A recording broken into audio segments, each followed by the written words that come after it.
So if you're a new agent or thinking about selling final expense, you might have some questions about final expense leads.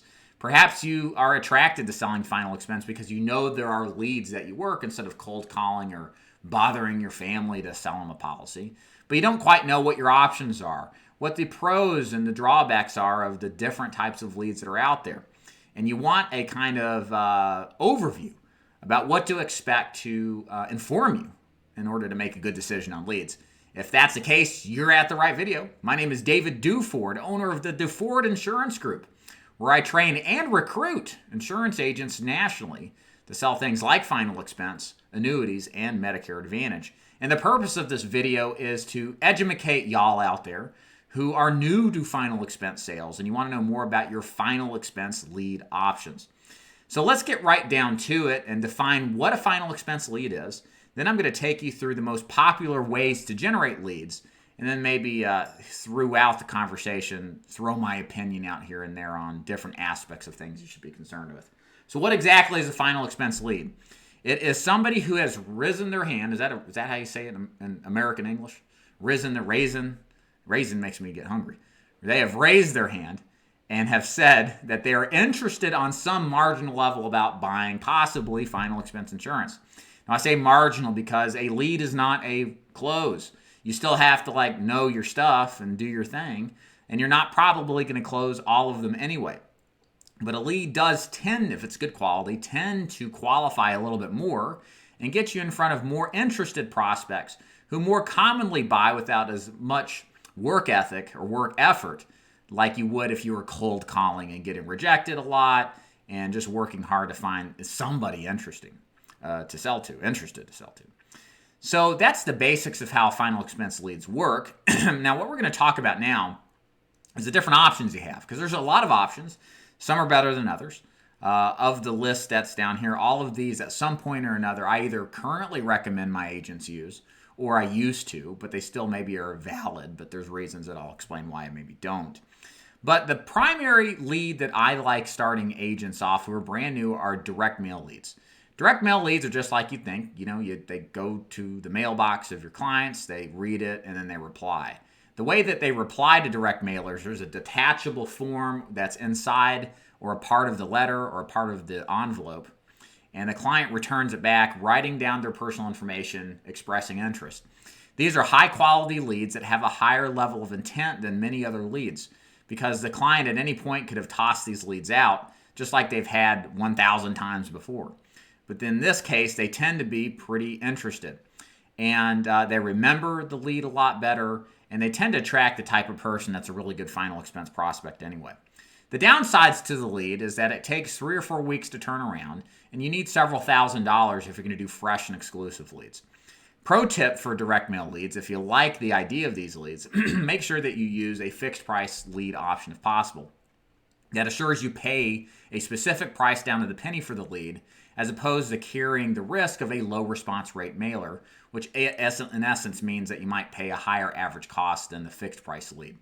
So in that case, the fixed price lead, the mail house carries a risk, right? So it's better as an agent to know what you're going to pay instead of the unknown variables, if that makes any sense. So with that all said, I love direct mail. I start agents here as much as humanly possible. It's hard to do that sometimes because agents may not have the capital necessary, and they don't want to put in 4 weeks worth of leads before even swinging the bat to see if the business model is right. So there are some alternative strategies there. You could start an agent off with age direct mail leads that are already work, although those are significantly less quality because they're old. They've already been worked.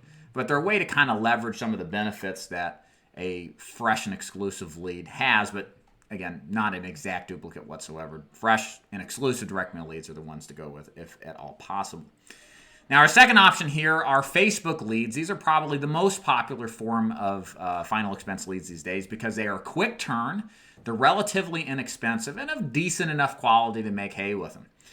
Agents can sell these either face-to-face or over the phone. There's different variants that are of reasonable enough quality and pricing to do either or. Some of the downsides to Facebook leads is that in most cases, if you're doing business with a vendor, you're going to be stretched out across a long area. Many of them require a 30-mile radius.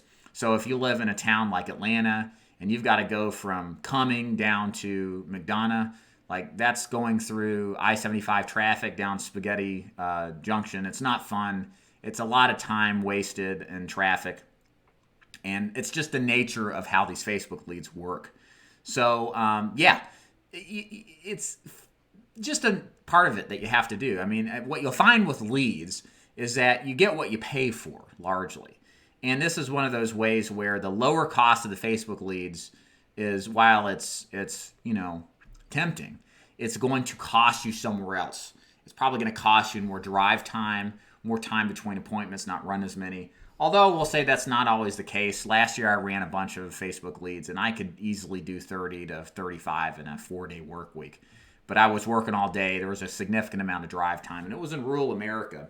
But agents can make them work, but there's going to be some more instances of inefficiencies, if that makes any sense. So, but they're a great place to start. If you got a good vendor, there's a lot of garbage vendors out there for Facebook leads, so make sure that you find a top producer that knows what they're talking about, that can make a recommendation to a quality Facebook lead vendor.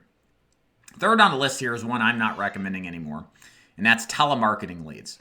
These are where a call center, typically offshore to another country, call into the States and then get some senior interested in receiving more information about life insurance. The problem now that I've seen it is that whole telemarketing process has become entirely litigious. Professional plaintiffs, as I think they're called, literally wait around for calls to their phones looking for violations of the telemarketing guidelines and then send out specious lawsuits to try to get you to settle. And I've seen multiple agents lose thousands of dollars that get tied up into this, and many times it's not even their fault. They buy from a trusted vendor that made no indication that anything they were doing was illegal, but the agent gets named in the lawsuit. Instead of having to fight it and spend all sorts of money, they make the lawsuit go away. And then the one case I remember, the vendor didn't get sued. It was a bunch of BS. So I've gotten to the point now in my career where I just say no to telemarketing. I don't think you should do it. I don't think it's a good idea. I think you're exposing yourself to too much risk.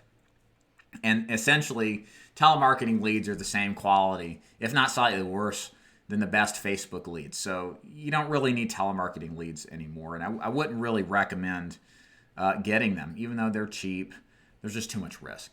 So that's really a quick overview of how final expense leads work.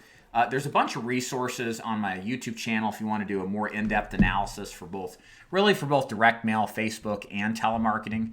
You can also go to my website, daviddufour.com, and if you scroll down to the bottom, you'll see a section on insurance leads, and then you'll see a section on final expense leads that goes, again, into extreme detail on all these topics.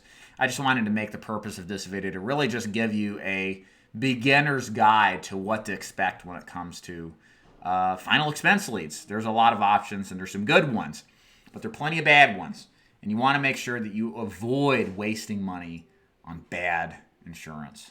Final expense insurance leads. If you're interested in joining a final expense insurance agency, I recruit you. I recruit agents everywhere. As long as you got money to put down on leads and a hardcore work ethic and you want to succeed, then I'm your guy. And to learn more about how that all works, simply go to daviddufour.com, click the button that says Become an Agent, and then I'll send you some materials to review to see if it's a good fit for you. And if you got any questions, comments, concerns, please leave a comment below. Happy to answer any questions you have about leads. Maybe you got questions about vendors, types of leads, etc. And anything that I can do, just reach out. You want to come over here and say bye to everybody, Emily? This is my daughter. Bye. Say bye. We'll see you next time. Bye.